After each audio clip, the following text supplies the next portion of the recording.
What if everything you built was stolen in a single night, erased by lies, and buried for decades? Could one man's unbreakable will reclaim a legacy from the ashes of betrayal? Join Isaiah Monroe's gripping journey as he steps out of the shadows to unravel a dynasty's darkest secrets. Will justice prevail against impossible odds? Watch until the end on RiseTop to find out how truth fights back. Subscribe now for stories that ignite the soul. When the tall black man in tattered clothes entered the Golden Haven Hotel, security couldn't remove him fast enough. "This hotel belongs to me," he said without emotion, eyes fixed on a legacy stolen decades ago. They mocked him, threw him into the rain, warned him never to return. But Isaiah Thompson had survived worse than ridicule: 15 years in prison on fabricated charges, 30 years on streets that weren't meant to be his home. What the Sullivan dynasty never understood: his patience wasn't weakness, it was a weapon. As their empire of fraud and racial theft unravels, one truth becomes undeniable. The man they erased from history has returned to write its final chapter. Just before we get back to it, I'd love to know where you're watching from today. And if you're enjoying these stories, make sure you're subscribed, because tomorrow's special episode is one you definitely don't want to miss. Rain pounded against the tall windows of the Golden Haven Hotel, the torrential downpour matching the fury of the wind that howled through the city streets. Lightning flashed momentarily, illuminating the luxurious lobby where well-dressed guests mingled, sipping champagne and enjoying the warmth that money could buy. The massive oak doors swung open suddenly, letting in a gust of wind and rain. The cheerful chatter stopped as heads turned toward the entrance. Standing there dripping wet and looking drastically out of place was a tall black man with tattered clothes. His face was weathered by years on the street, but his eyes, those eyes were something else entirely. They carried a piercing intensity that seemed to cut through the superficial glamour of the hotel. The security guard stationed by the door immediately tensed, hand moving to his radio. The guests nearest the entrance stepped back, some wrinkling their noses in disgust, others whispering behind manicured hands. It was as if someone had opened a door to another world, one they preferred to pretend didn't exist in their city. The homeless man didn't seem bothered by their reactions. He walked forward with surprising dignity, his worn boots leaving wet footprints on the marble floor. An old burlap sack hung over his shoulder, its contents hidden but clearly precious. To him, by the way he gripped it. "Excuse me," called out the front desk clerk, a young white woman with perfectly styled blonde hair. "Sir, you can't be in here." Her voice was tight with forced politeness. The man continued walking, his eyes scanning the lobby as if looking for something or someone. The hotel manager, Mr. Hawthorne, emerged from his office at the commotion. He was in his 50s with silver-streaked dark hair and the perpetual look of someone who considered himself better than most. His tailored suit projected authority as he strode across the lobby. "Is there a problem here?" Hawthorne asked, though his tone made it clear he already knew the answer. The homeless man turned to face him. "No problem," he said, his voice unexpectedly deep and clear. "I'm just here to claim what's mine." Hawthorne's eyebrows shot up. "I beg your pardon, this hotel," the man said simply. "It belongs to me." There was a beat of silence before Hawthorne burst into laughter.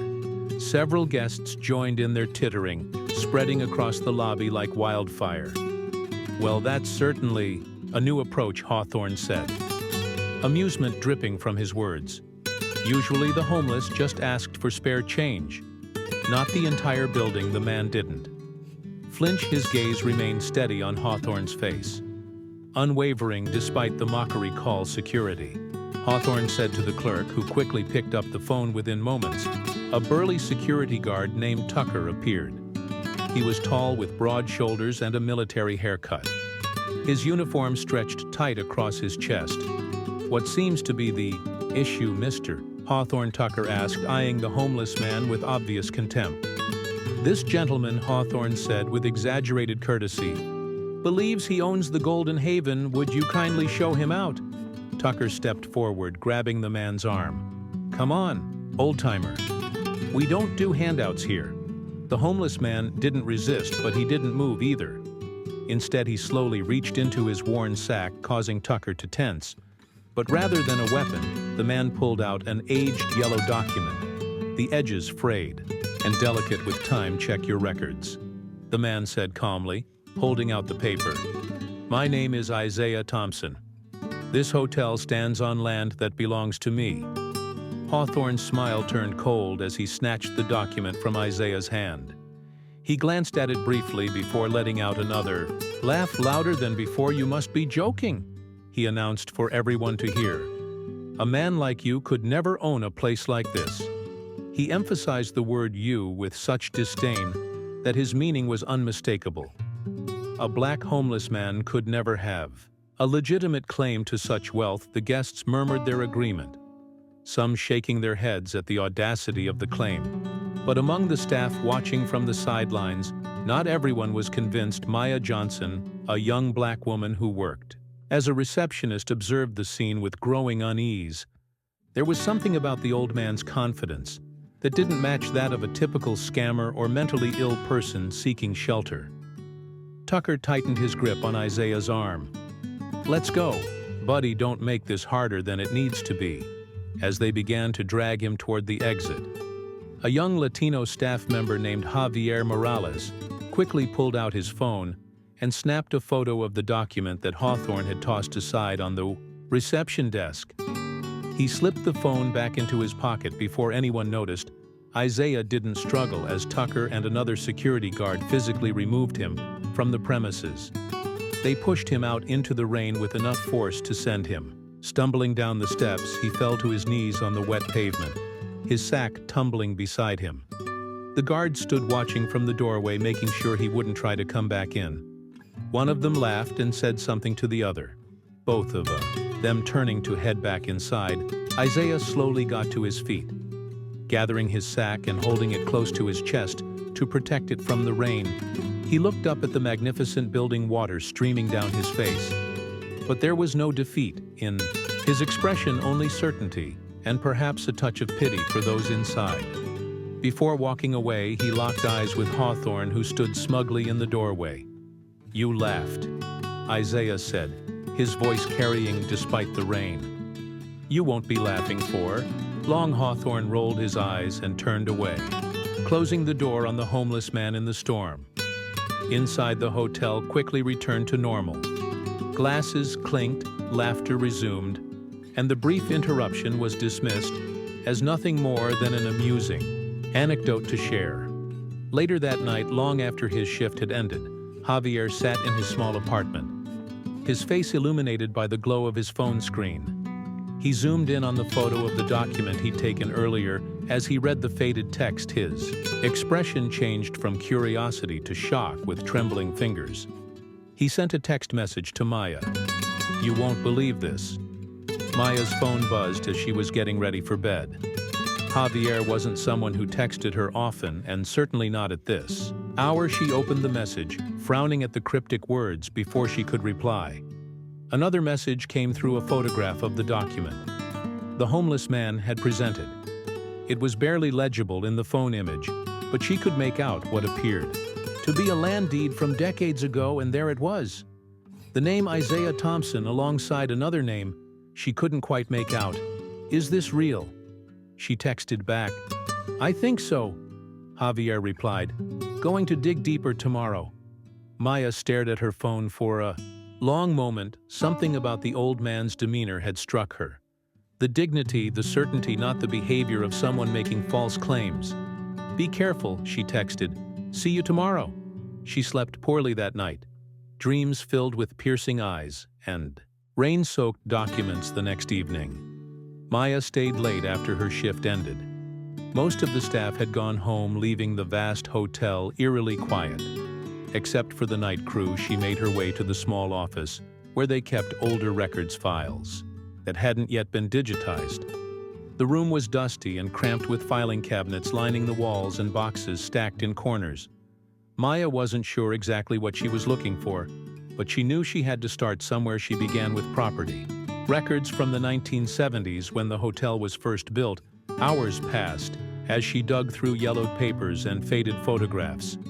Her back ached from hunching over files. But then she found something, a newspaper article from 1975 announcing the development of a luxury hotel. It mentioned two business partners, Patrick Sullivan and Isaiah Thompson, described as a rising entrepreneur. Maya sat back in her chair, heart pounding. The homeless man hadn't been lying. At least not entirely. Isaiah Thompson had been connected to the hotel's beginnings. Digging further, Maya found more mentions of Thompson in documents from the mid-70s. But then mysteriously, his name disappeared from the records around 1987. From that point on, only Sullivan was listed as the owner, and later his son Nathaniel, who currently ran the hotel. Maya was so engrossed in her search that she nearly jumped out of her skin when her phone buzzed. It was another text from Javier. "Someone's following me. I have more pictures. We'll try to send the message." Cut off abruptly. Maya texted back immediately. "Javier, are you okay?" No response. She tried calling, but the call went straight to voicemail. A chill ran down her spine that had nothing to do with the office's aggressive air conditioning. Maya gathered the most important documents she'd found, making quick copies on the ancient copier in the corner. She slipped them into her bag and left the records room, locking it behind her. The next morning, Maya arrived for her shift early, hoping to catch Javier before work started. But he wasn't at his usual station. When she asked another staff member about him, the woman just shrugged. "He didn't show up, manager. Pissed said if he doesn't call in, he's fired." A knot formed in Maya's stomach. She tried Javier's phone again, still straight to voicemail. During her lunch break, Maya made a decision. She took a taxi to Javier's apartment building, a modest complex on the other side of town. She knocked on his door repeatedly, but there was no answer. A neighbor poked his head out of an adjacent apartment. "You looking for the guy in 3B? Haven't seen him since yesterday. Did you notice anything unusual?" Maya asked. "Anyone hanging around who didn't belong?" The neighbor thought for a moment. "Now that you mention it, there was a black SUV parked outside most of yesterday." "Not from around here." Maya thanked him and left, the knot in her stomach tightening. When she returned to the hotel, she went straight to her station at the reception desk, trying to act normal despite her racing thoughts. As she settled in, she bumped her knee against the underside of the desk and felt something stuck there. Glancing around to make sure no one was watching, she reached under the desk and found a small folded note taped to the bottom. She peeled it off and discreetly opened it. Under the counter, written in neat block letters, were the words, "Some things are meant to stay buried." Maya's hands trembled as she quickly refolded the note and slipped it into her pocket. Someone knew she was looking into Isaiah Thompson's claims, and that someone was watching her. Throughout her shift, Maya couldn't shake the feeling of being observed each time the lobby doors opened. She flinched, half expecting to see men in suits coming for her. But her day passed uneventfully. At least on the surface. That evening, Maya made a decision. The hotel had a rarely used attic where the oldest records were stored, files deemed too unimportant to keep accessible, but too significant to throw away if there was any evidence of what had happened between Isaiah Thompson and Patrick Sullivan. It would be there. The attic was accessed through a narrow staircase in the service area of the hotel. Maya waited until most of the staff had left before making her move. She took the service elevator to the top floor, then slipped into the stairwell that led to the attic. The space was dark and musty, illuminated only by a single bulb hanging from the ceiling. Maya pulled out her phone and turned on the flashlight function, sweeping it across rows of shelves and boxes. Everything was coated in a thick layer of dust. Clearly, no one had been up here in years. She started with the boxes labeled 1980s, figuring that would be the period when Isaiah Thompson vanished from the records. Most contained mundane operational documents, budget reports, employee records, Maintenance logs, but in a box labeled Legal Affairs. 1985-1989. Maya found what she was looking for. It was a property deed from 1976, showing both Isaiah Thompson and Patrick Sullivan as co-owners of the land where the Golden Haven now stood, unlike the records downstairs. This document hadn't been altered. Isaiah Thompson's name was still there, plain as day. Maya's hands shook as she used her phone to take photos of the deed. This was proof that the homeless man's claims had merit, but proof of what had happened to make Isaiah Thompson disappear from later records. As Maya was about to put the document back, the work phone in her pocket rang, startling her so badly she nearly dropped it. The caller ID showed the hotel's main number cautiously. She answered. "Hello." "Walk away," said a deep voice she didn't recognize. "You don't want to end up like Javier." The line went dead. Maya stood, frozen in the attic, heart hammering against her ribs. The threat couldn't have been clearer. She quickly gathered the documents she'd found, took photos of anything that seemed relevant, and hurried back to the stairwell. As she descended the stairs, she nearly collided with Marcus Reed, the head of security. He was a tall, imposing man with a permanently stern expression, working late. Maya. He asked, his tone casual, but his eyes sharp. "Just finishing up some filing," she lied, clutching her bag tightly. Marcus nodded slowly. "Be careful in those old stairwells. Easy to have an accident when no one's around." The implied threat made Maya's blood run cold, but she maintained her composure. "I'll be careful. Good night, Marcus." She walked away, feeling his eyes boring into her back. What Maya didn't know was that her activities had already been reported to Nathaniel Sullivan, the current owner of the Golden Haven and son of Patrick Sullivan, in his penthouse office at the top of the hotel. Nathaniel sat behind a desk of polished mahogany, listening as Marcus described Maya's suspicious behavior. "She's digging," Marcus concluded, "and she's been in contact with Javier." Before he decided to leave town, Nathaniel Sullivan was in his 40s, with the same silver-streaked dark hair his father had once had. His face might have been handsome if not for the coldness in his eyes. "Make sure she doesn't get too curious," Nathaniel said, swirling the bourbon in his glass. "We can't afford complications right now, not with the anniversary gala coming up." "Understood, Sir," Marcus replied. "And the homeless man?" Nathaniel's expression darkened. "Find him, find out what he knows, who he's talked to. Then make sure he's no longer a problem." Marcus nodded and left the office, leaving Nathaniel alone with his thoughts. He opened a drawer in his desk and pulled out an old photograph, a picture of his father standing in front of the Golden Haven on its opening day. Patrick Sullivan stood proud and alone, as if the hotel had always been his, and his alone. Nathaniel slipped the photo back into the drawer. Whatever had happened in the past would stay buried. He would make sure of it. Meanwhile, Maya had made a decision. She needed to find Isaiah Thompson before Sullivan's men did. Using the photo of the deed and some basic internet searches, she had pieced together a rough history of the man who claimed to own the Golden Haven. Isaiah Thompson had indeed been a businessman in the 1970s with investments in several properties around the city. Then in 1987, he had seemingly vanished from public life. There were no recent records of him anywhere. No address, no social security benefits, nothing to indicate what had happened to him. After his disappearance from the hotel's records, Maya started with the obvious places: homeless shelters, soup kitchens, community centers that served the unhoused population. Most turned up nothing, but at a small church that offered meals on weekends, an elderly volunteer remembered Isaiah. Tall fellow, keeps to himself. Carries an old sack. Yes, he comes by sometimes, but never stays long. Proud man.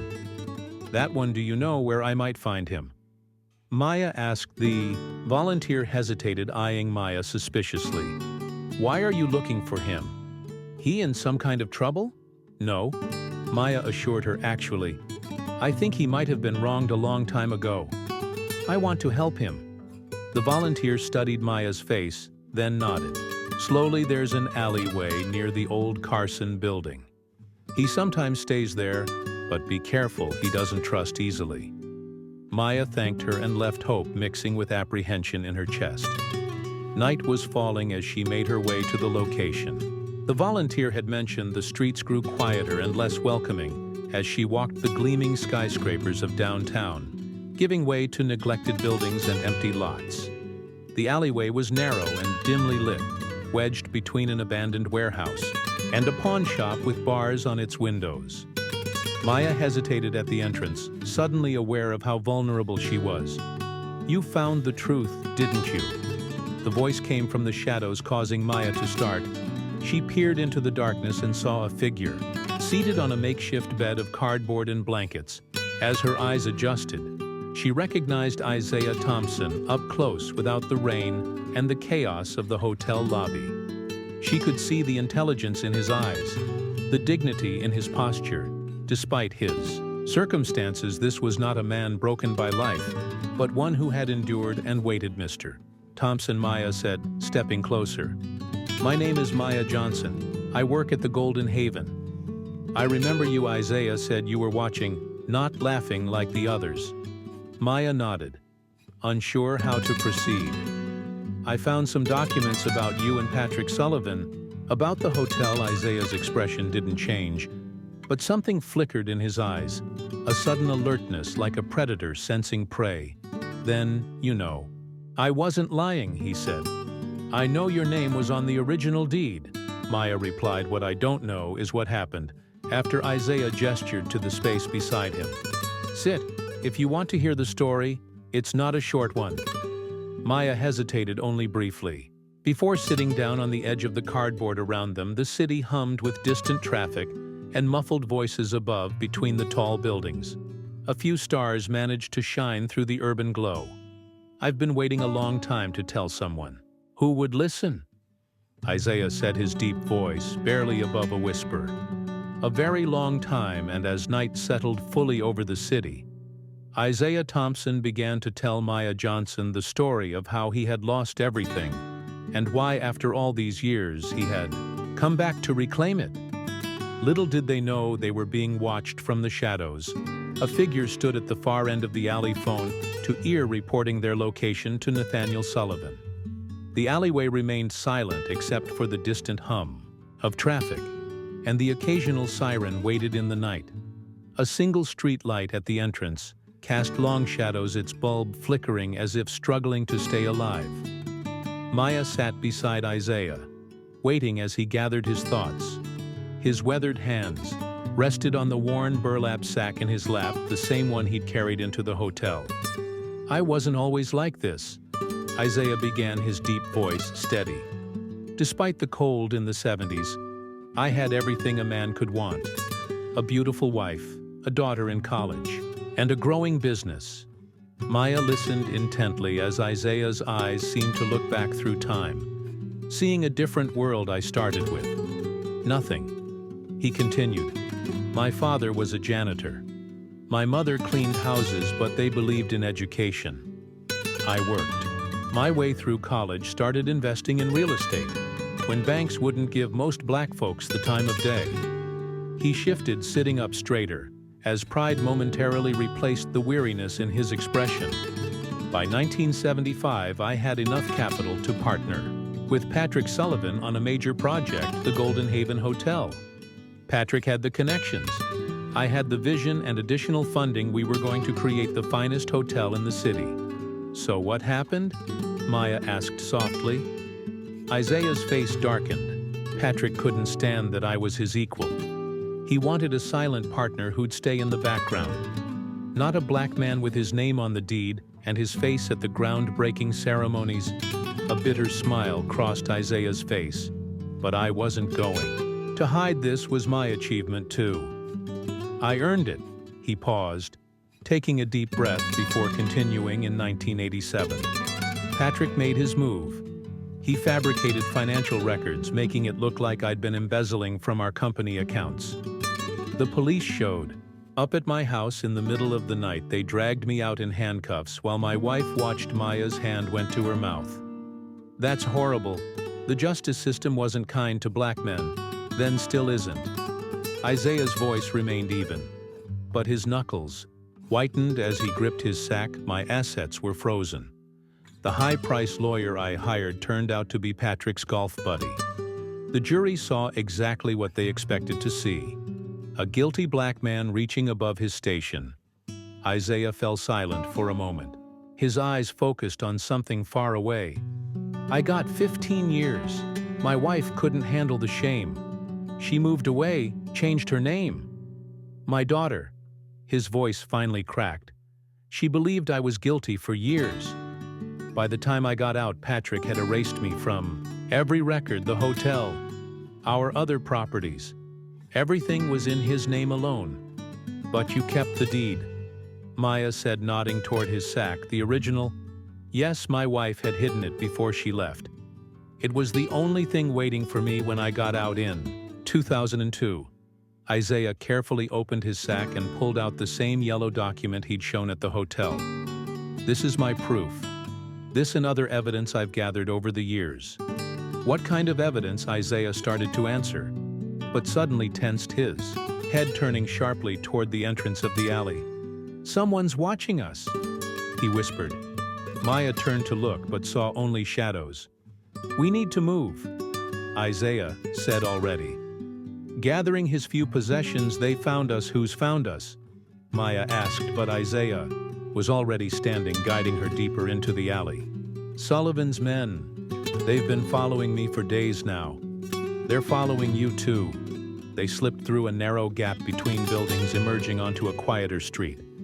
Isaiah moved with surprising speed and agility. For a man his age, leading Maya through a maze of back streets. Where are we going? She asked, struggling to keep up. Somewhere safe, was all he said. After 20 minutes of navigating the urban labyrinth, they arrived at an abandoned community center. Isaiah produced a key and unlocked a side door. How do you have a key to this place? Maya asked as they entered. I used to fund this center back in the day, Isaiah replied, his voice tinged with pride and sorrow. They closed it down years ago, but they never changed the locks. Inside, the building was dusty but intact. Isaiah led her to a small office in the back, where a camping lantern provided dim light. We'll be safe here for a while, he said. Setting down his sack, I've never brought anyone here before. Maya's phone buzzed in her pocket. She pulled it out to see a text from an unknown number. Your friend Javier says hello from Mexico. Quit while you're ahead. Her blood ran cold. They're threatening me now, she said, showing Isaiah the message they're getting. Desperate, Isaiah said grimly. That means we're onto something they don't want. Found Javier. Didn't go to Mexico. Maya said something happened to him, just like they're threatening will happen to me. Isaiah nodded solemnly. Patrick Sullivan's son is just like his father, willing to do anything to protect what they stole. I should go home, get some things if we're hiding out, Maya said. Isaiah looked troubled. It might not be safe, I'll be quick. They don't know I've met with you yet. She stood up, straightening her shoulders. I need to get my laptop and some changes of clothes if we're going to figure this out. Reluctantly, Isaiah agreed. Be careful, and if anything seems wrong, don't go inside, just come back here. Maya took a taxi to her apartment building, constantly checking to make sure she wasn't followed. Her street looked normal, her building quiet maybe. She was being paranoid. After all, that sense of security evaporated. The moment she opened her apartment door, every drawer had been pulled out, contents dumped on the floor. Her mattress was slashed.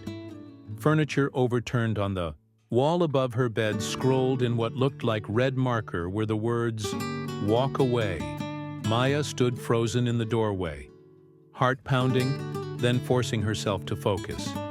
She grabbed a backpack and stuffed it with whatever clothes remained intact. She grabbed her laptop from its hiding place in a hollowed-out book on her shelf, thankfully overlooked by the intruders, and fled back at the community center. Isaiah listened grimly as Maya described what she'd found. Nathaniel Sullivan is getting Worried, he said he knows we're close to exposing him. He reached into his sack and pulled out a small notebook. "This is why, what is it?" Maya asked. "Taking the notebook for years after I got out of prison. I lived on the streets watching the Goldens. Haven from a distance I saw things. Shady meetings, bribes, changing hands. I wrote everything down, waiting for the right moment." Maya flipped through the notebook filled with dates, times and detailed observations, written in neat, precise handwriting. "This isn't enough on its own," Isaiah admitted, "but combined with the deed and other evidence I've gathered, it starts to build a case." "What other evidence?" Maya asked before Isaiah could answer. They heard the sound of vehicles pulling up outside. "They've found us," Isaiah said quickly, returning the notebook to his sack. "We need to go now." They slipped out the back door just as flashlight beams swept through the front windows. In the distance, Maya could make out a black SUV, the same one described by Javier's neighbor. "This way," Isaiah whispered, leading her behind the building toward a chain-link fence. As they reached the fence, a car engine roared to life. Nearby headlights swept across them as a sedan accelerated in their direction. "Run, Isaiah!" shouted, pushing Maya toward the fence. She scrambled over it, Isaiah right behind her. Despite his age, the car screeched to a halt at the fence, and two men jumped out shouting at them to stop. Isaiah led Maya to a maze of shipping containers behind a nearby warehouse. As they ducked between the metal giants, Isaiah suddenly veered left, approaching a parked car. "What are you doing?" Maya hissed without answering. Isaiah ducked under the car and did something she couldn't see. When he emerged, he was holding several disconnected wires. "They won't be using this one to follow us," he said with grim satisfaction. "Come on." They continued running until they reached a busy street where Isaiah hailed a cab. As they pulled away, Maya saw the men who had been chasing them emerged from the shipping containers looking furious. "How did you know to disable that car?" Maya asked once they were safely moving through traffic. "I was a mechanic in prison," Isaiah said simply. "Learned a few things." The cab dropped them at a small motel on the outskirts of town. Isaiah paid cash for a room, and they settled in for the night, both too wired to sleep. "There's something else," Isaiah said. After a long silence, something that could bring down Nathaniel Sullivan for good. Maya leaned forward. "What is it?" Patrick Sullivan kept a ledger, a secret accounting book detailing every corrupt deal, every stolen asset.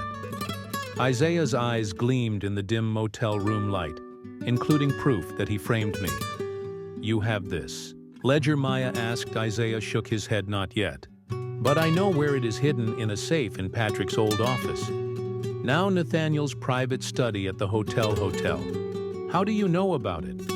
"Patrick's assistant told me years ago after Patrick died. She'd seen it, but was too afraid to come forward." Isaiah's expression grew solemn. "She died last year. Cancer made me promise to finish what she started, exposing the truth." Maya took a deep breath. "So we need to get into Nathaniel Sullivan's private office and find a ledger that might not even exist anymore." "That's right," Isaiah said, a hint of a smile on his weathered face. "Think you're up for it?" Despite everything, the dangers, the threats, her ransacked apartment, Maya found herself nodding. "Yes, I am outside their motel room." A car pulled into the parking lot, its headlights briefly illuminating the window before going dark. Morning light filtered through the cheap motel curtains, waking Maya from a fitful sleep. She sat up quickly, momentarily disoriented before remembering the events of the previous day. Isaiah was already awake, sitting in a chair by the window watching the parking lot. "The car from last night is gone," he said without turning around, "but they'll be looking for us." Maya checked her phone. 3 missed calls from the hotel. She was officially late for work. There was also a text from an unfamiliar number. Footage from lobby. "Shows you talking to the homeless man." Final warning morning. She showed it to Isaiah, who nodded grimly. "We're running out of time. What's our plan?" Maya asked, running her fingers through her tangled hair. "We need allies," Isaiah said. People who can help us get to that ledger. Maya thought for a moment, then opened her laptop. I might know someone, she said, typing quickly. Leonard Brooks, the night janitor at the hotel. He's worked there for decades, since before the Sullivan took over completely. Can he be trusted? Isaiah asked. I think so. He's never seemed to like Hawthorne or the Sullivan much, always muttering about how things used to be better. While Maya contacted Leonard, Isaiah turned on the small motel television. A local news program was covering a charity gala scheduled at the Golden Haven that evening, hosted by Nathaniel Sullivan himself. Every year he throws this party to celebrate his family's legacy. Isaiah said, his voice bitter, using my hotel to boost his reputation while I lived on the streets. Maya looked up from her laptop. Leonard's willing to help us. He says there's something we should see, records in the hotel basement that never made it to the regular archives. When can we meet him? Tonight, during the gala. Everyone will be distracted by the event. Isaiah smiled for the first time since Maya had met him. Perfect, while Nathaniel parades around playing. The benevolent businessman will be uncovering the truth about his family. They spent the day preparing, with Maya using her laptop to research the Sullivan family's history. More thoroughly, what she found was troubling: a pattern of acquiring properties from minority owners throughout the city, often under suspicious circumstances. The Golden Haven wasn't an isolated incident. She told Isaiah the Sullivan have been doing this for generations. As evening approached, they disguised themselves as best they could. Maya wore a blonde wig she'd purchased from a nearby shop, while Isaiah shaved his gray beard and donned a service worker's uniform that Leonard had provided. They arrived at the hotel separately, with Maya entering through a service entrance, where Leonard was waiting. The elderly janitor led them through back corridors, carefully avoiding security cameras. I've worked here for 42 years, Leonard said as they descended a rarely used staircase, seen 3 generations of Sullivan come and go. Never trusted any of them. Did you know Isaiah back then? Maya asked. Leonard nodded. Everyone knew Mr. Thompson. He was a good man. Treated the staff with respect, not like Patrick Sullivan. He glanced at Isaiah. I never believed what they said about you, sir. Isaiah's eyes softened. Thank you, Leonard. That means a lot.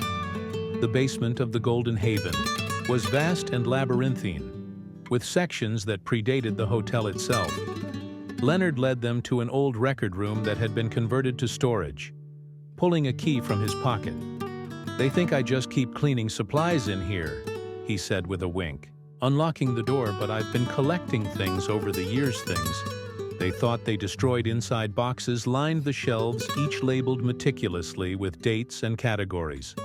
Leonard pointed to one marked 1987 police reports.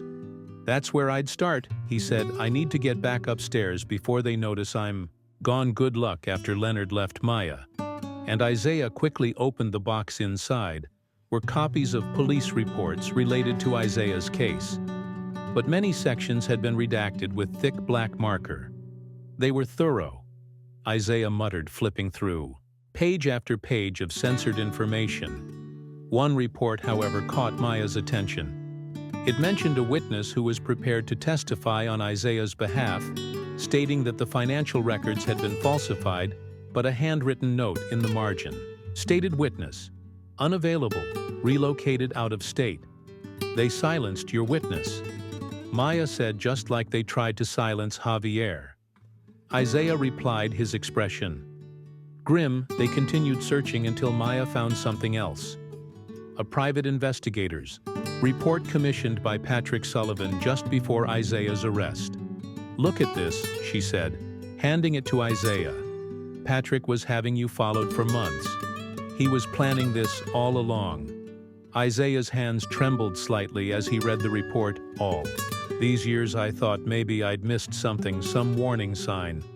But he was always planning to betray me. As they continued their search, the sound of music and laughter filtered down from above. The gala was in full swing, with the city's elite gathering to celebrate the Sullivan family legacy. Suddenly the door opened. Maya and Isaiah froze, expecting Leonard, but instead Hawthorne stood in the doorway. his face contorted with rage. I knew something was going on. He snarled, reaching for his radio security I need before he could finish. Leonard appeared behind him, swinging a mop handle that connected with the back of Hawthorne's head. The manager crumpled to the floor, unconscious. "Sorry, I'm late," Leonard said. Breathing heavily, saw him. "Heading this way on the security monitors, we need to move fast," Isaiah said. "Gathering the most important documents, Hawthorne will be missed soon." "What about the ledger?" Maya asked. "It's our only chance of proving anything." "Definitively," Isaiah replied. "We need to get to Nathaniel's office." Leonard hesitated. "That's on the top floor, heavily secured. You'll never make it past the guards." "I might," Maya said, an idea forming. "The gala is happening right now. Nathaniel will be downstairs with the guests." "Too risky," Isaiah argued. "Not if I go alone." Maya insisted. "I still have my staff key card if anyone stops me. I'll say I'm working late," after a heated debate. They agreed Maya would try to access Nathaniel's office while Isaiah and Leonard secured their exit route through the service area.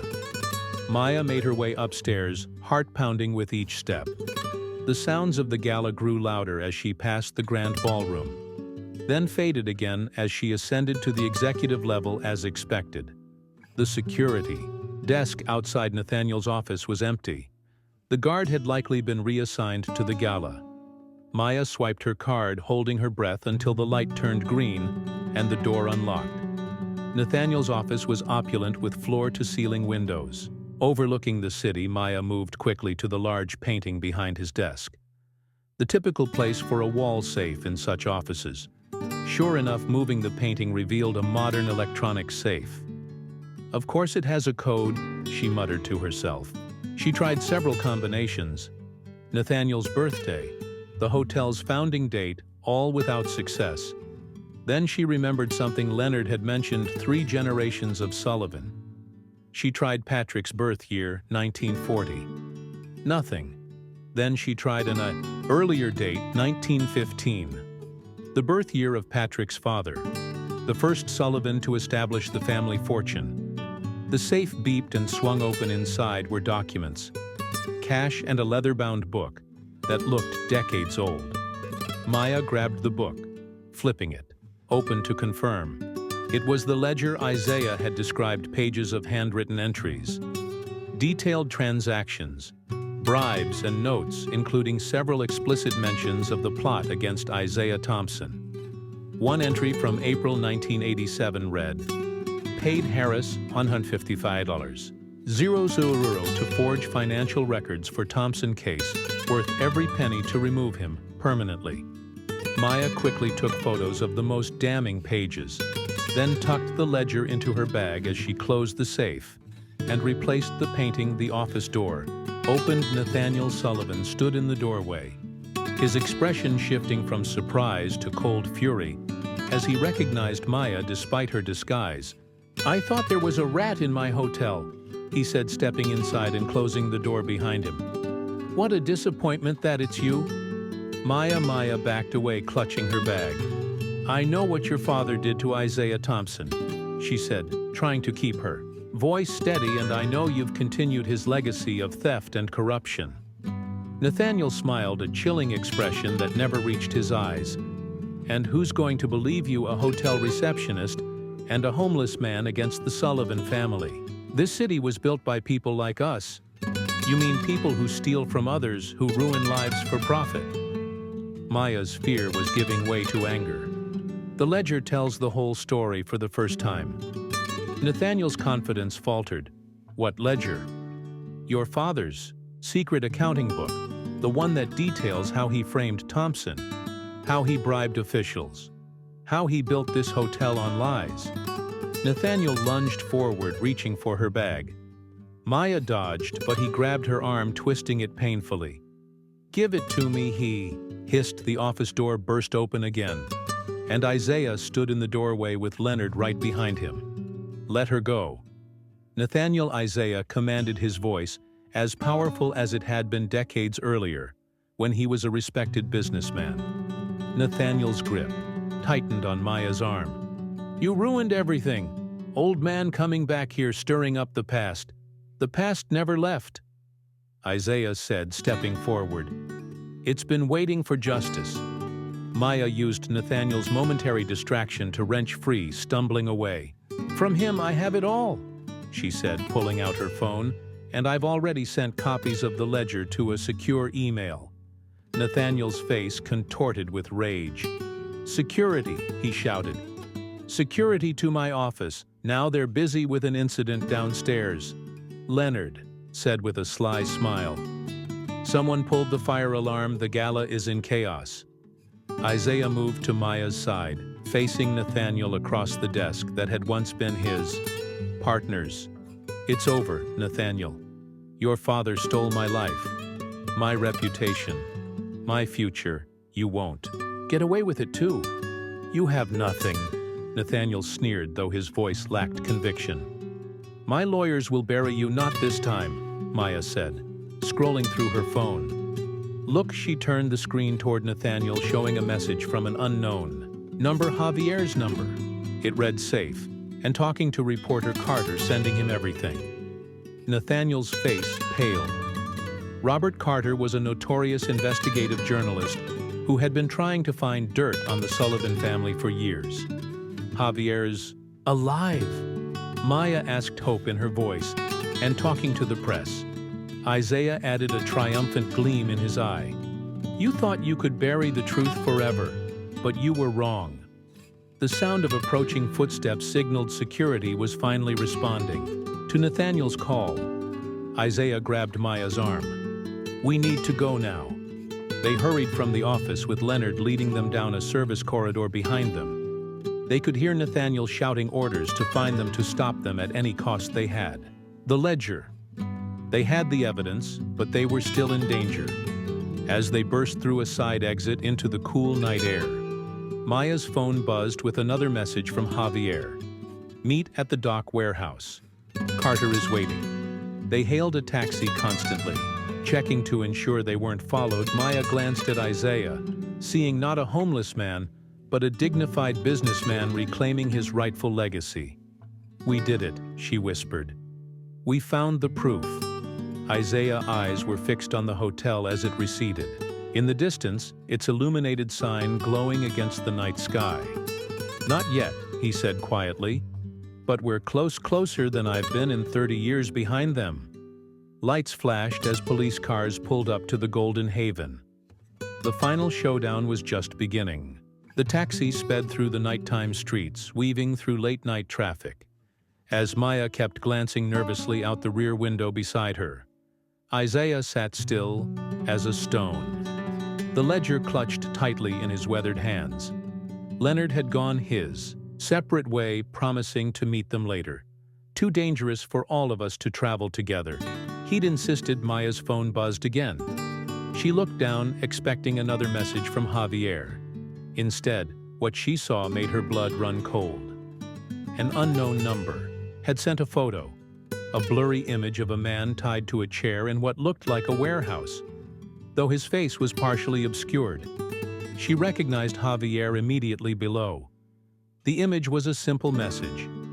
He's still alive, but not for long. Isaiah, she whispered, showing him the phone. His expression hardened as he studied the image. It's a trap.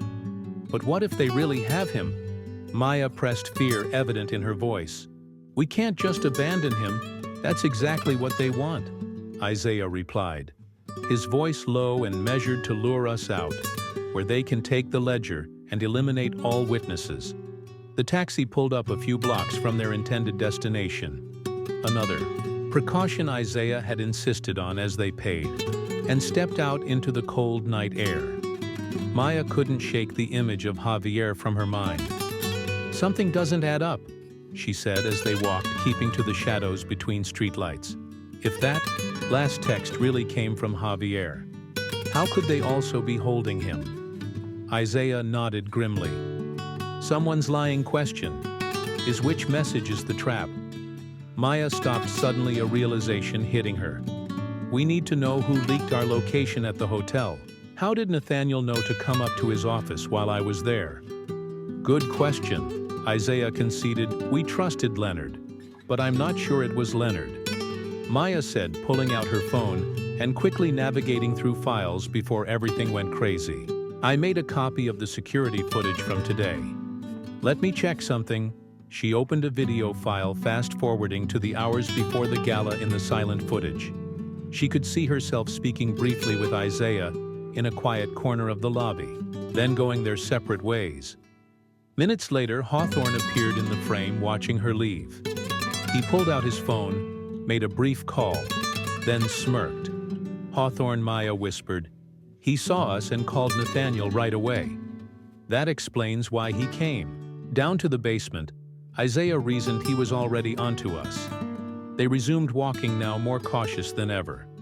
The docks loomed ahead, a labyrinth of warehouses and shipping containers. Their breath fogged in the cold air as they moved silently, between buildings, listening for any sign of pursuit. Maya's phone rang, startling them both. The screen showed the same unknown number that had sent the photo of Javier after exchanging a glance with Isaiah. She answered but didn't speak. "I don't know what you think you found," came Nathaniel Sullivan's smooth, controlled voice. "But I promise you it won't matter when this is over. It's already over." Nathaniel, Maya replied, hearing the tremor in her own voice, despite her attempt to sound confident. "We have the ledger. We have the evidence. You can't bury the truth anymore." "Truth?" Nathaniel laughed coldly. "Truth is whatever the powerful say it is. Always has been. Always will be. Ask your friend Javier if you don't believe me." "Oh wait, you can't. If you've hurt him, you'll—" "What?" Nathaniel interrupted. "Call the police. With what proof? A homeless man's wild claims and some ancient book that could easily be dismissed as a forgery. The Sullivan name means something in this city, yours doesn't." The call ended abruptly, leaving Maya shaking with rage and fear. Isaiah placed a steadying hand on her shoulder. "He's desperate," Isaiah said. "That's good, it means we have him worried." They continued toward the meeting point, a warehouse at the far end of the dock complex, according to Javier's message. This was where they would meet Robert Carter, the investigative journalist. But now neither was sure if they could trust that message. Meanwhile, in a different warehouse across the dock complex, Javier Morales struggled against his restraints. Blood trickled from a cut above his eye, but his gaze remained defiant as he stared at his captors. "They won't fall for it," he spat at the man looming over him. "Marcus Reed, the head of security from the Golden Haven. They're smarter than you." Think Reed delivered another backhanded slap across Javier's face. "Keep telling yourself that, kid. Meanwhile, your friend Maya is walking right into our trap behind him." A burly man with a shaved head checked his watch. Impatiently, they should have been at the meeting point by now. "Maybe they're not coming. They'll come." Reed assured him they have nowhere else to go, and when they do, he left the sentence unfinished, patting the gun holstered at his side. Javier's eyes widened in brief panic before he controlled his expression again. "You're all just shadows trying to block out the sun," he said, echoing words he'd heard Isaiah speak once. "You can't stop what's coming." Reed laughed and turned away. "Keep an eye on him," he instructed the other man. "I'm going to check in with the boss back at the Golden Haven." Nathaniel Sullivan paced his office phone pressed to his ear. The gala continued below, most guests unaware of the drama. Unfolding Hawthorne stood nearby, nervously adjusting his tie. "No sign of them yet," Marcus reported through the phone. "But we have men at all the possible meeting points. They won't escape. They better not." Nathaniel hissed, "That ledger cannot get out. My father was a fool to keep it all these years." "Don't worry, sir. We'll find them, recover the ledger, and tie up all the loose ends permanently after hanging up." Nathaniel turned to Hawthorne. "Get back downstairs. Keep the guests happy if anyone asks." There was a minor kitchen incident. Nothing to worry about. Hawthorne nodded and hurried out, leaving Nathaniel alone with his thoughts. He walked to the bar and poured himself a generous glass of scotch, downing it in one gulp. Then he opened a desk, drawer and removed a small revolver, checking that it was loaded before tucking it into his jacket. Some matters required a personal touch. Maya and Isaiah had reached the perimeter of the warehouse where they were supposed to meet Javier and Robert. Carter, no lights were visible inside, and the surrounding area seemed deserted. "I don't like this," Isaiah murmured, surveying the building. "Too quiet?" Maya nodded in agreement. "If this is where an investigative journalist is waiting for a major story, there should be some sign of activity." They circled the building, staying in the shadows, looking for any indication that Javier or Carter might be inside. Instead, they spotted two men with earpieces posted at the back entrance, trying to look inconspicuous.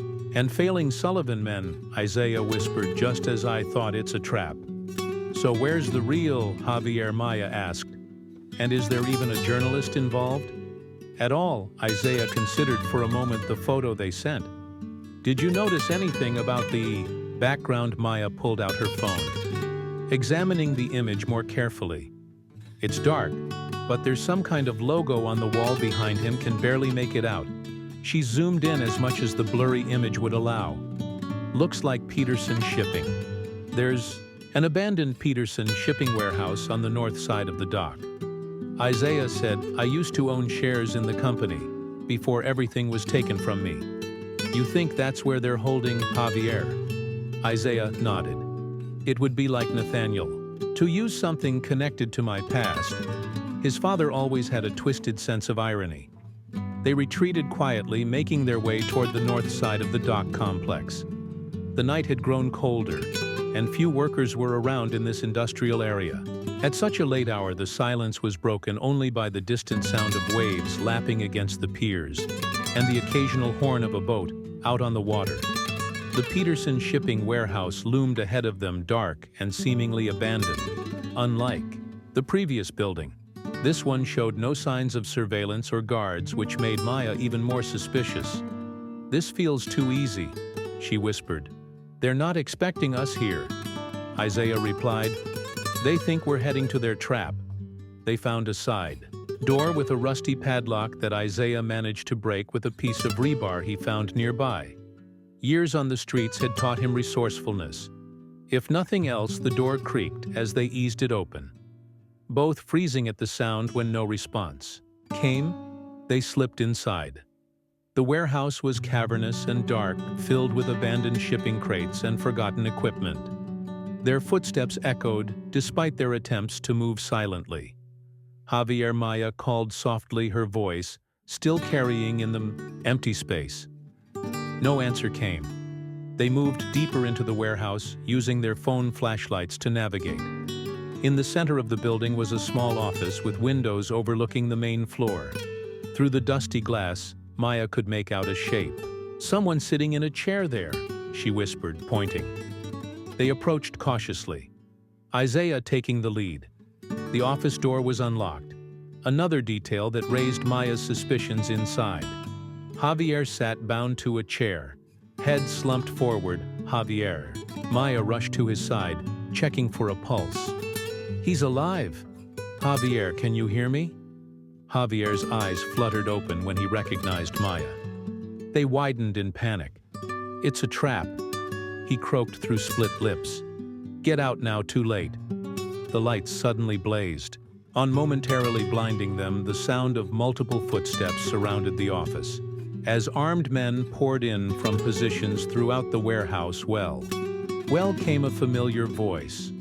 "I knew you'd figure it out eventually." Maya blinked against the harsh light to see Nathaniel Sullivan standing in the doorway, flanked by Marcus Reed and several security men. Nathaniel held a gun pointed casually in their direction. "The ledger," he demanded, extending his free hand. "Give it to me now, and perhaps I'll only have one of you killed, as an example to the others." Isaiah stepped forward, placing himself between Nathaniel and Maya. "You're just like your father," he said, his voice steady despite the danger, "always underestimating me." Nathaniel's smile faltered slightly. The ledger old man, now Isaiah, slowly reached into his coat, but instead of the ledger, he pulled out something else. A small digital voice recorder. He pressed play, and Nathaniel's voice filled the small office. Truth is whatever. The powerful say it is. Always has been. Always will be. What is this? Nathaniel demanded his composure. Slipping insurance. Isaiah replied, every conversation, every threat, all recorded and already uploaded to multiple secure locations. It was a bluff. They'd only recorded the one phone call. But Nathaniel couldn't know that his face darkened with fury. Kill them, he ordered Reed. Kill them all.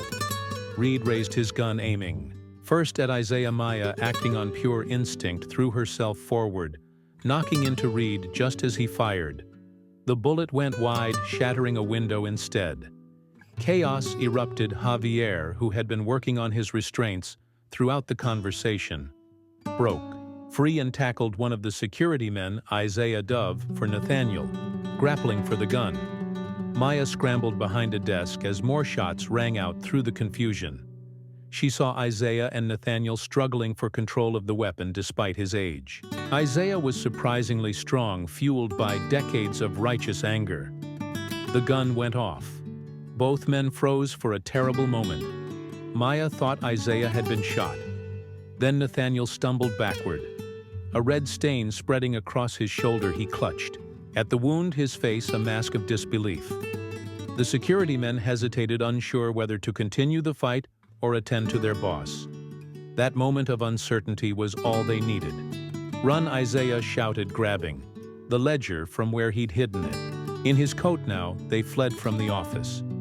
Javier limping but moving quickly despite his injuries behind them. Reed was shouting orders, trying to reorganize his men, while also tending to Nathaniel.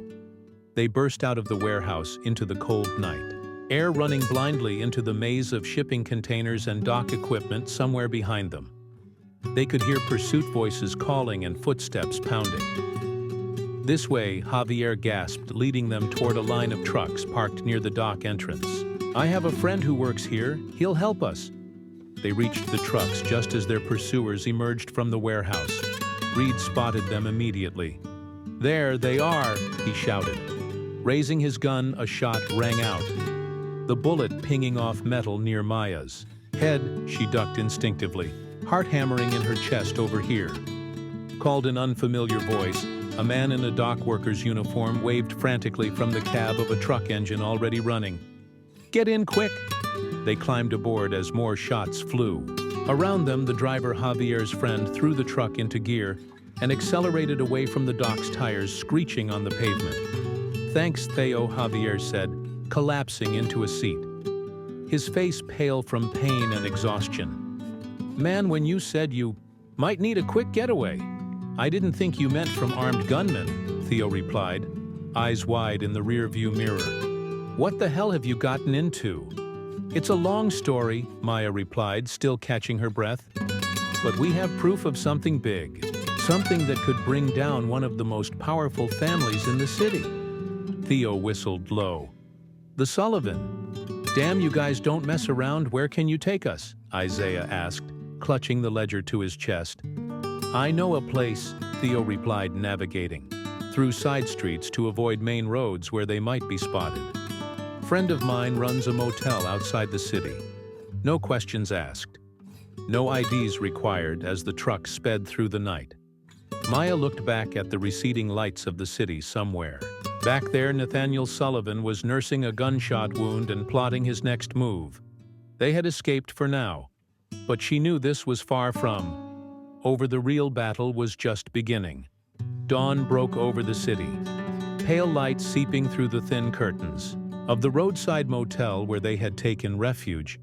Maya sat at a small table, laptop open before her, the precious ledger beside it. She had been working for hours, scanning pages and assembling evidence, fighting exhaustion with cheap coffee from the vending machine outside. Javier lay on one of the beds, his wounds cleaned and bandaged as best they could manage with a drugstore first aid kit. Theo had left hours ago, promising to keep an eye on the situation in the city and warn them of any developments. Isaiah stood by the window, peering through a gap in the curtains at the nearly empty parking lot. He had barely slept, keeping vigil while Maya worked. How's it coming? he asked, his voice rough with fatigue. "Almost done," Maya replied, rubbing her tired eyes. "I've scanned all the key pages from the ledger and compiled them with the other evidence, the original deed. The police reports Leonard found everything, and you're sure this Robert Carter is legitimate, not another trap." Maya nodded. "I did some research. He's been investigating the Sullivan for years, trying to prove their corruption. He's won awards for exposing similar cases of corporate fraud and racial discrimination. I still don't understand how they intercepted our communications with him," Javier said, wincing as he sat up on the bed. "They must have hacked your phone when they had you." Maya suggested set up the fake meeting to ambush us while making us think we were meeting Carter. "So what now?" Isaiah asked, moving away from the window to sit across from Maya. "We can't trust any electronic communication." Maya typed a few more keystrokes, then sat back with a small smile of satisfaction. "We don't have to. I just uploaded everything to a secure server and sent access instructions to every major news outlet in the city, including—" "Robert Carter, you what?" Javier exclaimed, sitting up too quickly and grimacing in pain. "It's the only way," Maya explained. "If the information is everywhere, they can't suppress it. Too many people will have seen it." Isaiah's weathered face broke into a slow smile. The first genuine one Maya had seen from him. "Clever, very clever, that's not all." Maya continued, turning her laptop to show them a social media page. "I created accounts detailing everything that's happened. The history of the Hotel Patrick, Sullivan's fraud, your imprisonment, all of it. It's already being shared hundreds of times." Javier checked his phone. "It's trending. Justice for Isaiah is picking up steam." "The gala," Isaiah said suddenly. "It's still going on today." Maya nodded. "The main event is tonight. All the city's elite will be there. Politicians, business leaders, media. The perfect stage." Isaiah mused, a gleam in his eye. "You can't be serious," Javier protested. "Going back there would be suicide. They'll be looking for us everywhere." "Not everywhere," Maya countered, an idea forming. "The hotel will be packed with guests, staff, and media. We could use that as cover." "It's too dangerous," Javier insisted. "Maybe not." Isaiah said slowly. "Nathaniel was shot. He'll need medical attention. That will distract him, and he can't alert the authorities without explaining how he got shot, and the evidence is already public." Maya added, "They can't stop it from spreading." Now Javier still looked unconvinced, but he was outnumbered. "So what's the plan?" he finally asked. "We need to get inside that gala," Maya said. "Make sure everyone there sees the truth about the Sullivan family legacy." They spent the day preparing. Maya continued to monitor the online spread of their evidence, pleased to see it gaining traction. Several journalists, including Robert Carter, had reached out through the secure channel she'd established, asking for more information and verification. Isaiah made calls to old contacts, people who had known him before his fall, who might still remember the man he had been. Most numbers were disconnected. Most names forgotten, but a few responded, shocked to hear from a man many believed was dead. Evelyn Parker. Isaiah said after one such call, his voice thick with emotion. "She was my secretary back in the day. She's agreed to help us." "Can she be trusted?" Javier asked, still wary after their recent betrayal with my life. Isaiah confirmed she tried to testify in my defense during the trial, but they blocked her. She's been waiting for this day almost as long as I have. By late afternoon, they had cobbled together a plan. Evelyn would meet them near the hotel with credentials and appropriate clothing as a respected business consultant. Now she had an invitation to the gala and could arrange for additional passes. "What about Nathaniel?" Javier asked. "He'll recognize us immediately." "Not if we're careful," Maya replied. "And remember, he's injured. He might not even be there." As evening approached, they left the motel and took a series of buses and taxis to avoid being tracked, eventually meeting Evelyn at a coffee shop 3 blocks from the Golden Haven. Evelyn Parker was in her 70s. now her hair silver and styled elegantly. Her posture still ramrod straight when she saw Isaiah, her composed facade cracked. Briefly tears welling in her eyes. Isaiah, she said, embracing him tightly. All these years, I never stopped believing in you. Thank you, Evelyn, Isaiah replied, returning the embrace for everything. Evelyn quickly regained her professional demeanor, handing them each a small envelope. Your credentials for tonight? Maya, there's a dress in the back of my car that should fit you. Javier, a suit that I hope is your size. Isaiah. She paused, a smile touching her lips. I saved something special for you. From a garment bag, she withdrew a beautifully tailored tuxedo. It's not exactly the same as the one you wore to the hotel's grand opening in 1976, but close enough. Isaiah touched the fabric reverently. Evelyn, I don't know what to say. Say you'll finally get justice, she replied firmly. That's all the thanks I need. They changed at Evelyn's nearby apartment, transforming from fugitives into gala attendees.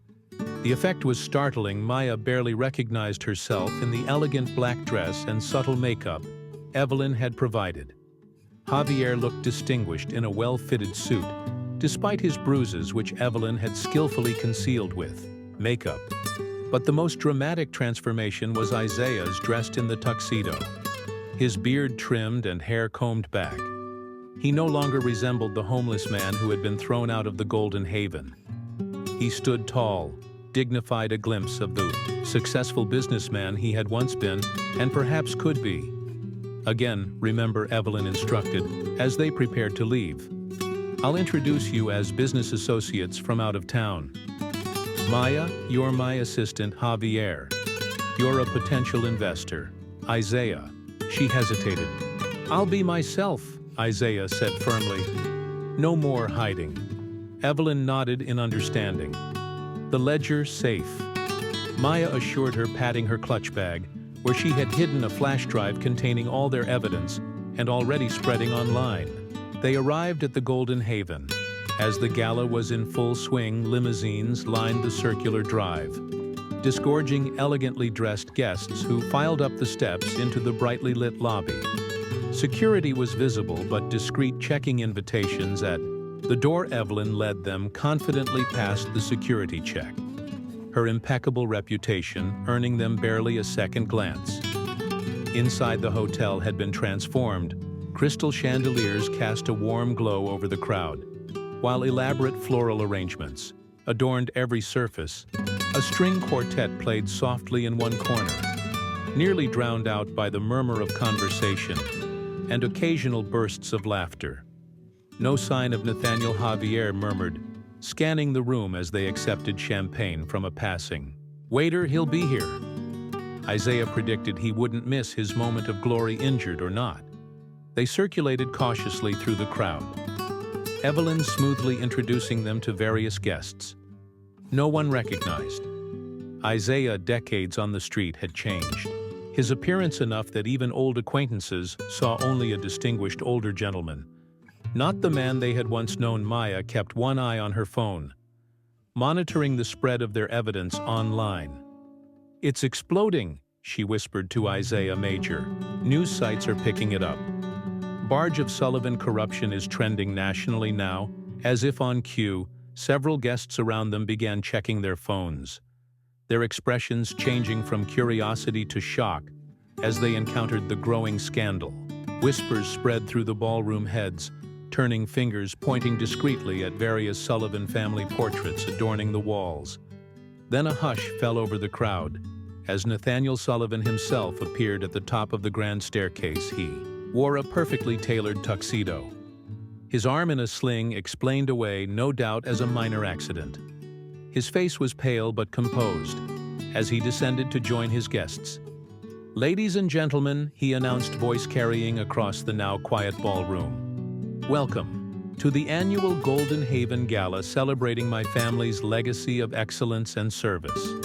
To this community, polite applause followed, though Maya noticed it was less enthusiastic than might have been expected. More guests were checking their phones, their expressions growing troubled. For 3 generations, Nathaniel continued, "The Sullivan family has prided itself on integrity and vision. This hotel stands as a testament to that legacy. A legacy of theft and racial discrimination." A voice interrupted, not Isaiah's or Maya's, but Robert Carter's, the investigative journalist. He stood near the bar, digital tablet in hand, a legacy built on stolen dreams and falsified documents. Nathaniel's smile froze. "Mr. Carter, always a pleasure. But perhaps we could save your creative interpretations for another time." "This isn't interpretation," Carter countered, holding up his tablet. "It's documentation. Your father's own records detailing how he framed and imprisoned his black business partner to steal this hotel." A murmur rippled through the crowd. Nathaniel's face darkened. "Security," he called sharply. "Please escort Mr. Carter out. He's clearly had too much to drink." Two security guards moved toward Carter but hesitated, as several guests, including a state senator and the city's deputy mayor, stepped between them. "I'd like to hear what he has to say," the senator said, her voice carrying authority that made the guards pause. Nathaniel's composure began to crack. "This is absurd.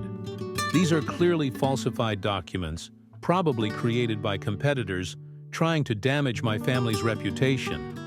They're real, Nathaniel." The voice came from behind him. Nathaniel whirled to find Isaiah standing there, no longer hiding in the shadows, but standing proudly in the center of the ballroom. A collective gasp went up, as several of the older guests recognized him. "Isaiah Thompson." Someone whispered the name, spreading through the crowd like wildfire. "Impossible." Nathaniel sputtered. "You're the rightful co-owner of this hotel," Isaiah finished for him. "The man your father framed, imprisoned, and tried to erase from history." The ballroom erupted in confused conversation. Nathaniel tried to regain control, raising his voice over the din. "This man is a delusional vagrant who has been harassing my staff for days. Security, remove him immediately." The security guards moved forward but again hesitated as Robert Carter called out, "Before you do that, you might want to check your phones. The full story is breaking on every news outlet in the city." All around the ballroom, phones were lighting up with notifications.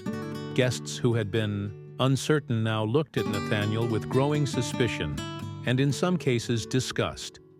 "The ledger doesn't lie," Nathaniel, Isaiah said, stepping closer. "Your father wrote it all down. Every bribe, every falsified document, every step of his plan to steal what we built together." Nathaniel's face contorted with fury. "You think anyone will believe you, a homeless black man against the Sullivan family? This city belongs to people like us." The words, spoken in anger, only confirmed what the evidence suggested. More guests began to edge away from Nathaniel, distancing themselves from the growing scandal. Maya stepped forward, joining Isaiah. "It's over, Nathaniel." The truth is out, as if to confirm her words. The ballroom doors burst open. FBI agents in suits entered, led by a grim-faced woman who headed straight for Nathaniel. "Nathaniel Sullivan," she announced formally. "I'm Special Agent Daniels. We have a warrant for your arrest on charges of conspiracy, fraud, obstruction of justice, and attempted murder." "This is outrageous," Nathaniel spluttered. "I demand to speak to my lawyer." "You'll have that opportunity," Agent Daniels assured him coolly, "after we process you." As the agents led Nathaniel away, the gala dissolved into chaos. Media, who had been covering the event, now rushed to capture the arrest. Guests either fled, not wanting to be associated with the scandal, or clustered in groups eagerly discussing the dramatic turn of events. Maya found herself standing beside Isaiah, watching the scene unfold. "How does it feel?" she asked quietly. Isaiah's eyes were fixed on the Sullivan family portrait hanging above the main staircase. "Like waking up from a very long nightmare," he replied, "but it's not over yet." He was right. This was just the beginning. The arrest would make headlines, but the legal battle to reclaim what was rightfully his would be long and complex, still for the first time in decades. Isaiah Thompson stood in the hotel he had helped create, not as an intruder, but as its rightful owner.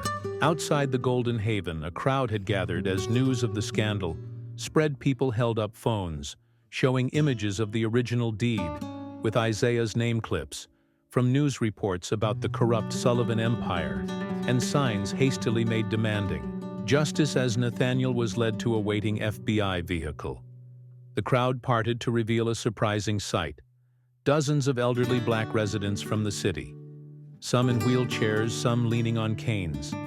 They stood in silent testimony, many holding old photographs of businesses they had once owned in the same neighborhood as the Golden Haven. "They came," Evelyn said, appearing at Isaiah's side. "I called them this afternoon survivors. Like you people who lost everything to the Sullivan. And others like them, Isaiah's stoic composure finally broke as he looked at the faces of those who, like him, had endured decades of injustice. Tears tracked silently down his weathered cheeks. In that moment, standing framed in the doorway of the Golden Haven, Isaiah Thompson became more than just a man reclaiming his property. He became a symbol of resistance against decades of systematic theft and discrimination. A living embodiment of the truth that had been buried for too long. The dynasty built on lies was finally beginning to crumble. The hours following Nathaniel Sullivan's arrest were a blur of flashing cameras, shouted questions, and hastily arranged interviews. Isaiah, Maya, and Javier had been whisked away by FBI agents to give formal statements, their testimony crucial to building the case against the Sullivan Empire. Now, well past midnight, they sat in a quiet conference room at the local FBI field office. Exhaustion etched on their faces. "You should all get some rest," Special Agent Daniels advised. Closing the folder containing their statements, "We'll have agents stationed outside your hotel rooms for protection."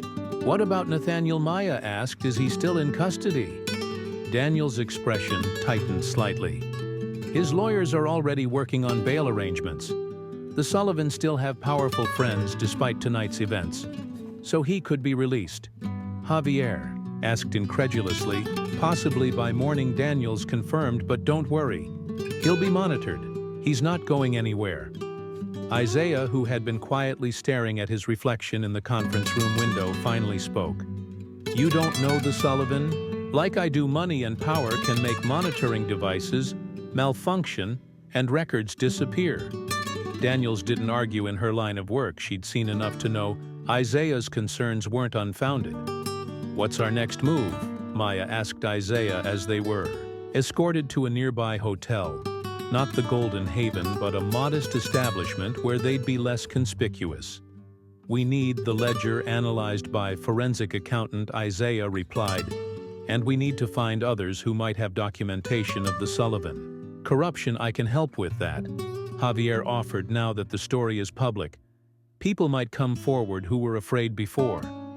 Despite the security outside their rooms, none of them slept well. Decades of injustice weren't erased by one night's victory, and they all knew the hardest part still lay ahead. Proving Isaiah's claims in court against the formidable legal team the Sullivan would undoubtedly assemble.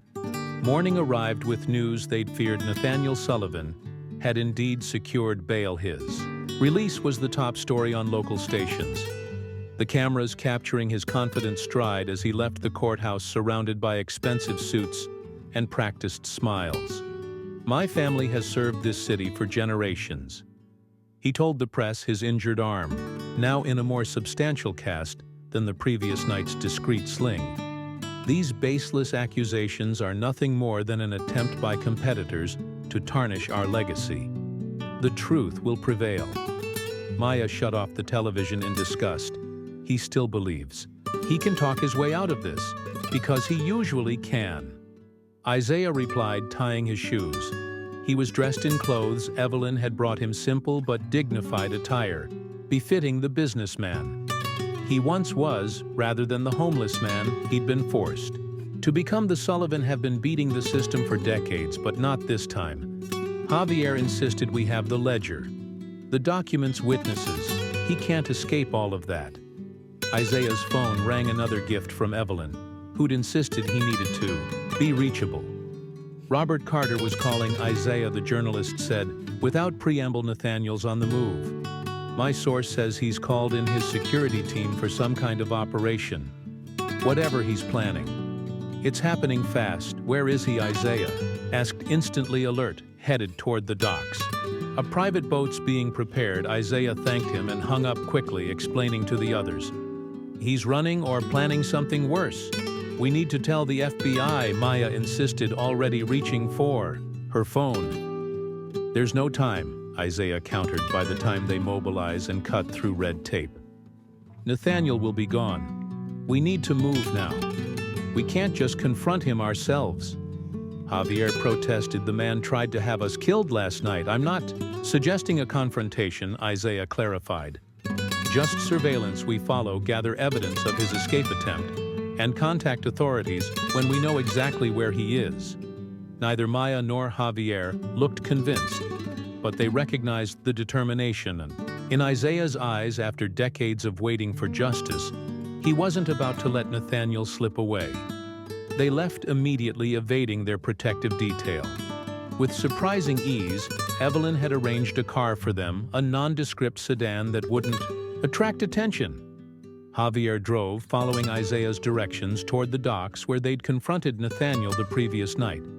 There, Maya spotted at first a sleek black SUV parked near a private marina.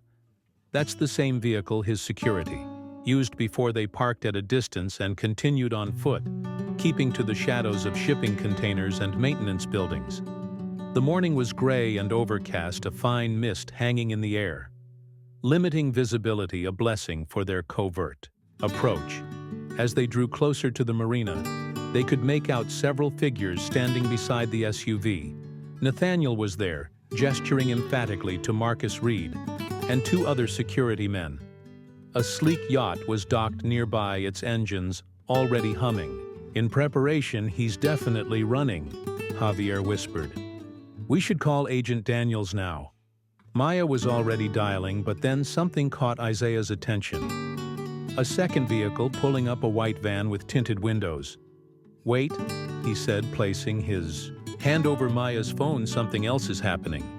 The van's side door slid open, and two burly men emerged, dragging a third figure between them.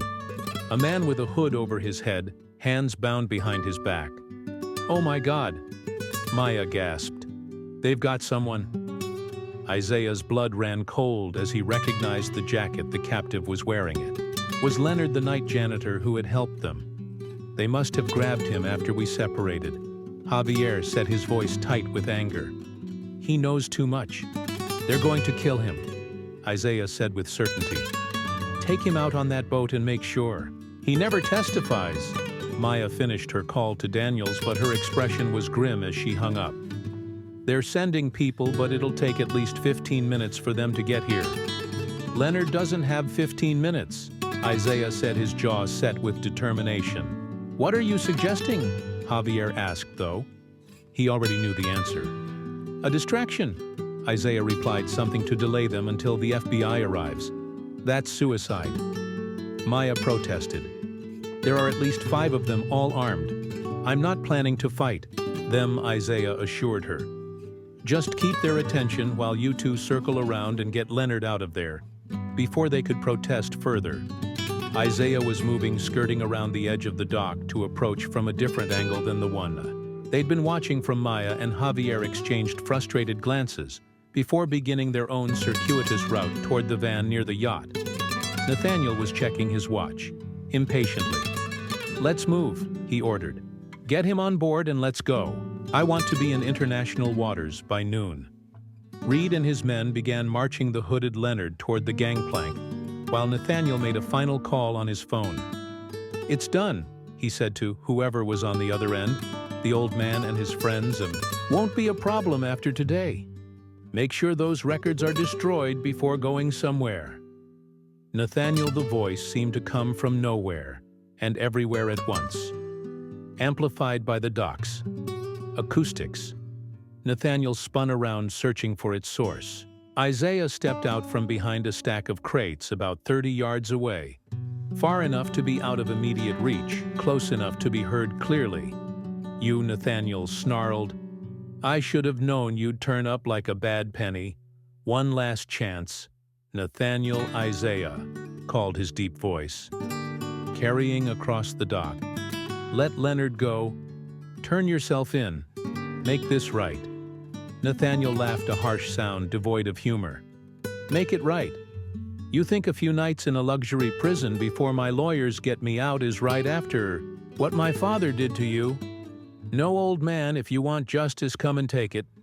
He nodded to Reed, who drew his gun and aimed it at Isaiah. I wouldn't do that, Isaiah warned. Not with so many witnesses. What witnesses? Nathaniel sneered, gesturing to the empty dock, the ones watching this live stream. Isaiah held up his phone, the camera facing Nathaniel and his men. Everything you've said and done in the last 5 minutes is being broadcast live to thousands of viewers, including the FBI. It was a bluff. He hadn't actually started streaming, but Nathaniel couldn't know that his face contorted with rage as he stalked toward Isaiah. Give me that phone, he demanded, reaching with his good arm. Isaiah backed away, continuing to hold the phone up as if, recording, touch me, and you add assault to your growing list of charges. Nathaniel halted, suddenly uncertain, behind him. Reed still had his gun trained on Isaiah, waiting for orders. Shoot him, Nathaniel finally said. We'll say he attacked us self-defense. Reed hesitated. Sir, if he's really streaming, I said, shoot him. A gunshot cracked through the morning air. Everyone froze, but it wasn't Reed who had fired at the far end of the dock. Maya stood with a flare gun pointed skyward, the emergency flare climbing high above them before bursting in a shower of bright red sparks visible for miles. In the momentary distraction, Javier had managed to reach the van and free Leonard, cutting his restraints with a pocket knife and pulling off the hood. They now stood near the marina entrance. Leonard disoriented but alive. Nathaniel, realizing his plans were unraveling, made a desperate lunge at Isaiah. Despite his age, Isaiah sidestepped smoothly, causing Nathaniel to stumble past him. It's over, Nathaniel, Isaiah said calmly. It's not over until I say it's over, Nathaniel shouted, turning back to face Isaiah. He pulled a small revolver from inside his jacket, the same one he'd taken from his desk the night before. Several things happened at once. Reed, shouted Mr. Sullivan, don't! Maya screamed Isaiah's name, and the sound of sirens filled the air police cars, and FBI vehicles swarmed the entrance to the docks, responding to both Maya's earlier call and the flare that had drawn attention from every emergency service in the vicinity. Nathaniel's hand wavered, the gun shifting between Isaiah and the approaching authorities. You ruined everything, he hissed at Isaiah. It should have been ours. My father earned it. Earned it. Isaiah's voice was steady. Despite the gun pointed at him, your father stole it. Nathaniel, he stole my life. He made it better than you ever could have. Nathaniel's control was slipping, his voice rising hysterically. He built an empire on stolen dreams, Isaiah replied. And now it's crumbling, just like everything built on lies. Eventually must. Nathaniel's face twisted. With rage, he raised the gun, aiming directly at Isaiah's heart. A shot rang out. Nathaniel staggered backward, a look of shock on his face, but he wasn't hit. One of his own security men, not Reed, but another, had fired the bullet, striking Nathaniel's revolver and knocking it from his hand. Enough, the security guard said firmly. I didn't sign up for murder. Before Nathaniel could react, FBI agents swarmed the dock, weapons drawn. Agent Daniels led the charge, immediately securing Nathaniel, while other agents detained Reed and the remaining security personnel. Isaiah Thompson, Daniels called. Are you all right? Isaiah nodded, the adrenaline of the confrontation finally catching up with him. He felt suddenly tired, not just from the morning's events, but from the weight of decades fighting for this moment. Maya and Javier rushed to his side, supporting him as his knees threatened to buckle. You did it, Maya said, tears in her eyes. It's really over. Isaiah watched as agents led Nathaniel away in handcuffs, the fallen hotel magnate still shouting threats and promises of legal retribution. But his words now sounded hollow, the desperate protests of a man who knew his dynasty was finished. "Looks like I own this place after all," Isaiah murmured, a hint of his old spirit returning as he met Nathaniel's furious gaze. One last time. 3 months later, the grand ballroom of the Golden Haven Hotel was packed once again. But this time the crowd gathered for a very different purpose. The room had been transformed, the ostentatious Sullivan family portraits replaced with photographs and newspaper clippings, documenting the real history of the hotel and the community it had once displaced. Isaiah stood at the podium looking out over the assembled guests. He wore a tailored suit that fit him perfectly, no longer a costume to help him blend in, but a reflection of his restored status. At 73, he stood straight and proud, the years of homelessness beginning to fade from his appearance. Though not from his memory, today is not just about the reopening of this hotel under its rightful ownership. He began, his deep voice carrying effortlessly through the room. It's about acknowledging a history that was deliberately erased and beginning the work of making amends. The courtroom battle had been shorter than anyone expected. Once the FBI began investigating, they'd uncovered far more than just the fraud against Isaiah. The Sullivan empire was revealed to be built on decades of corruption, bribery, and racial discrimination. Faced with overwhelming evidence, Nathaniel had accepted a plea deal that included substantial prison time and the forfeiture of numerous properties, including the Golden Haven, proving Isaiah's ownership had been surprisingly straightforward. With the original deed, Patrick Sullivan's ledger, and testimony from former employees like Evelyn Parker, the court had awarded him not just ownership of the hotel, but substantial damages for his wrongful imprisonment and the theft of his property. The journey from that rainy night when I first walked back into this lobby to today has been remarkable, Isaiah continued, but I didn't walk it alone. He gestured to the front row where Maya, Javier, and Leonard sat alongside.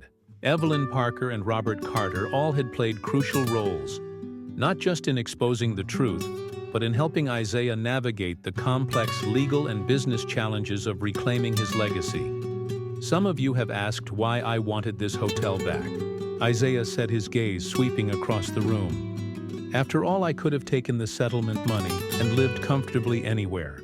Why fight for a building that was the symbol of so much pain? The room grew quiet, everyone leaning forward slightly to hear his answer, because this was never just about a building. Isaiah explained, it was about the principle that no one should be able to steal another person's dream and get away with it. It was about showing that justice, though delayed, can still come. And most importantly, it was about creating something meaningful from the ashes of that injustice. He gestured to the renovation plans displayed on easels around the ballroom, blueprints for the new Golden Haven that would include a museum documenting the history of Black entrepreneurship in the city, a community center offering business education and legal support for minority owners, and a foundation to help those wrongfully convicted rebuild their lives after prison. The Sullivans saw this hotel as a monument to their wealth and power. Isaiah said, I see it as a platform for lifting others up, for telling stories that were silenced, and for creating opportunities that were denied to so many. In the weeks following Nathaniel's arrest, others had come forward with similar stories of being forced out of businesses or homes by the Sullivan and other powerful families. Many had lost everything and never recovered. Isaiah had reached out to each one, offering legal support from a team of attorneys who'd agreed to work pro bono on such cases. Today, we don't just celebrate one man getting his property back, Isaiah continued. We celebrate the beginning of a movement to address historical wrongs and create a more equitable future. Among the crowd were faces both familiar and new city officials who'd quickly distanced themselves from the Sullivan once the scandal broke, community activists who'd been fighting similar battles for years, and most movingly, elderly Black residents who remembered when Isaiah Thompson had been a rising star in the business world before his fall. One of them, a woman in her 80s, who'd once owned a thriving restaurant near the hotel, called out from the audience, "We never believed what they said. "About you, Isaiah, we knew the truth." Isaiah's composure cracked slightly, emotion visible on his face before he collected himself. "Thank you, Beatrice. Your faith means more than you know." Maya, now formally employed as the hotel's community outreach director, watched Isaiah with pride. The past 3 months had been intense, as they'd worked to transform the hotel's operations, culture, and reputation. The staff had been retained but retrained with an emphasis on dignity and respect for all guests. Regardless of appearance or background, Mr. Hawthorne had been one of the few employees who didn't survive the transition. He'd been dismissed immediately, his condescending attitude toward staff and guests deemed incompatible with the new Golden Haven. He was currently facing his own legal troubles, having been implicated in some of Nathaniel's schemes. As Isaiah concluded his remarks, the crowd rose in a standing ovation. He stepped back from the podium, momentarily overwhelmed by the journey that had brought him here from a cold sidewalk to the stage of the hotel he'd helped conceive nearly 5 decades earlier. The celebration continued well into the evening with tours of the renovated spaces and presentations on the community programs that would soon launch throughout it all. Isaiah moved through the crowd with grace, shaking hands and sharing stories no longer invisible, as he had been for so many years later. As the event wound down, Maya found Isaiah standing alone in the lobby, gazing up at the new sign that had replaced the old Golden Haven logo. The new design incorporated elements of African and African-American art alongside modern architectural motifs, a visual representation of the blending of cultures and histories. The hotel now celebrated "Penny, for your thoughts," she asked, joining him. "Just thinking about all the nights I spent looking at this building from the outside," Isaiah replied, "wondering if I'd ever see justice. And now you're on the inside, changing it for the better." Isaiah nodded thoughtfully. "There's still so much to do. The Sullivan weren't the only ones who built fortunes by pushing others down. But you've started something important." Maya said, "People are paying attention. Now other companies are being scrutinized. Other historical wrongs are being examined. Thanks to you," Isaiah said, turning to face her. "I wouldn't be here if you hadn't believed me that first night." Maya smiled. "I just recognized the truth when I heard it.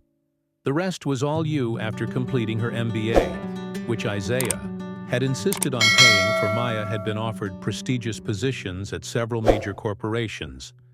To everyone's surprise, she'd turned them all down to continue working with Isaiah on transforming the Golden Haven into a center for community empowerment and historical reconciliation. Javier had taken a different path, accepting a journalism scholarship to document stories like Isaiah's cases, where systemic racism had been weaponized through the legal system to strip Black Americans of their property and opportunities. His first series of articles had already won awards and sparked investigations in 3 states.